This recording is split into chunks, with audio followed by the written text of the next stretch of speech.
I used to call myself an idiot, stupid girl, what a moron. Small things like, what a moron, how could you do this?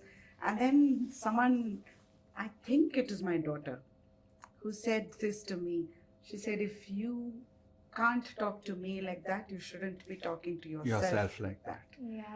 Wow. It was That's a an game eye-opener. changer. That's an eye-opener. Yeah, that's actually, I mean, that's something for me to learn from, I feel, because your daughter gave a very, very valid point over It was a there. game changer Yeah. when I heard that. I was like, that's when I realized, I'm pretty nasty to I'm very kind to others, but with myself, I'm like, there's no I room have been this to myself a long in my life. Like, being kind to others, not being kind to yourself. Like, losing your part of, things. telling you, see, that generation. Gen Alpha is even Yeah, man. man. My brother is 16 and 17, and he's like so much different. Like, we just have 6 years of gap. Yeah. He's different completely. I feel like, one different person only. I feel like Stone Age sometimes. Like when you said my mom is your age, I was like, oh God.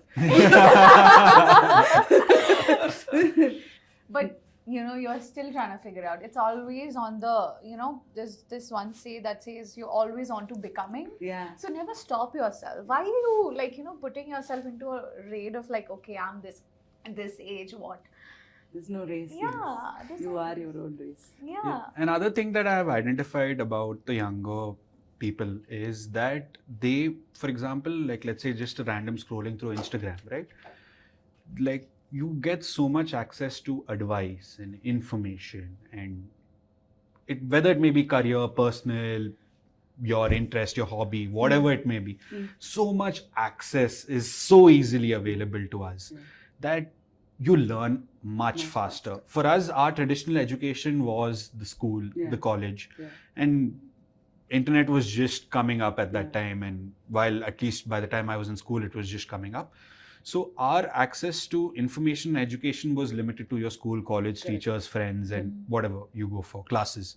Whereas now you have one entire encyclopedia of information readily available to you any point in time, any time of the hour. So there they learn a lot. They can implement that much more easily.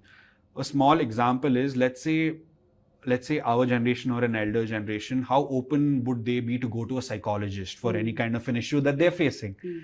They'd be like, dude, are you mad? People will call me crazy. People think something's wrong with me. Same thing. Yeah, just go for a walk, figure it out, dude. Nothing's going to happen. You're stronger than this. Get it done. Same thing you tell the people now, they'll be like, just go talk to someone, book a session, go talk to them, or open travel. up. Travel, multiple things. Like that kind of open-mindedness is coming up now, which was not there before. And that is also helping people pick on things easily. So we've seen technology from nothing to today. The most adapting generation, I think, is us. And the internet-born or the cloud-born generation is you guys. To your point, the access thereby is very different. Yes. And then to put you in my shoes and expect you to walk in my shoes, or for me to expect you to walk in my shoes, is like really wrong. So if you talk about technologies, I have to say that, okay, I'm privileged to that. But it doesn't mean that, it has to be somewhere around, okay, technology that's growing among mindset, somewhere around that. I think there's different set of learnings for our generation. Like, we will see something in our family, we will see something in the society, and we'll try to not learn things from there. There are things in technologies like, social media, there's so much positive and negatives, and we would like to not. That's a choice that we make. Correct. And also the feasible part, okay, we get to, like, okay, fine, I didn't figure out by walking because Ruby likes to walk. I didn't figure out by walking, okay, now I'll use Google Maps. That's there.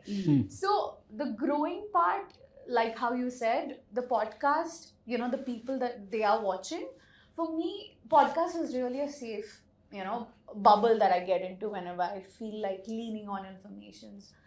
So Podcasts, the thing is, like, people are sharing their personal experiences. It's not something that's made up or something that's scripted. So it's something that people are more candid about, something that people want to share their experiences about.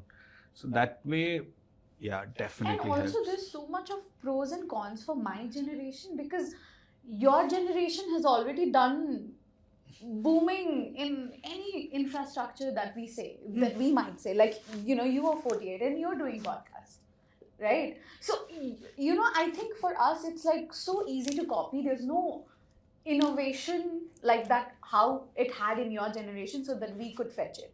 I think there's just copying right now. I believe, you know, even if it's my generation, I would say that, you know, it's so easy, and it's not, you know, everything is so fast taking that you end up figuring out by yourself. It's just there. It's so easy. You know, it's just so visible. And that is also not good. I From actually my have side. a different perspective here. I think your generation or this generation, you all are not too far either. Yeah, The, 22, 26. I think the idea of individuality having sunk in, and technology making it so powerful, like with the chat GPT and all that coming, you literally can be a one-man company. Yeah. So you could be startups of your own. Right. Like what you were saying, right? I can't see myself in my early 20s running my own startup so independently, that too for 8 years, Right. and sustaining a marriage and all of that through Right. that, right? That takes a lot of gumption.